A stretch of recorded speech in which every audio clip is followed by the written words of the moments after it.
Hello everyone, welcome back to the channel.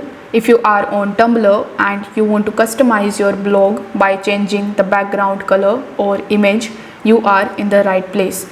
In today's video, I will show you exactly how to edit your Tumblr background. So first of all, you need to launch your Tumblr mobile application and then log into your account by providing your login credentials.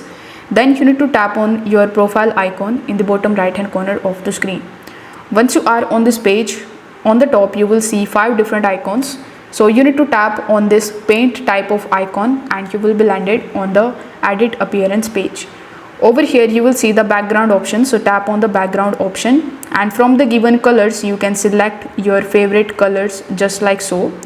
If you don't want to do it, you can just tap on this pencil icon in the top right hand corner of the screen and choose a photo from your gallery.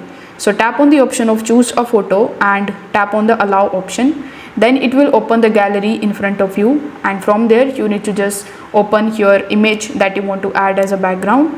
After that, once it is here, you need to just tap on the save changes option in order to save your changes by tapping on the save option in the top right hand corner of the screen. This way you will be able to change the appearance of the background in Tumblr. If this video helped you out, consider subscribing to the channel and liking the video. Thanks for watching.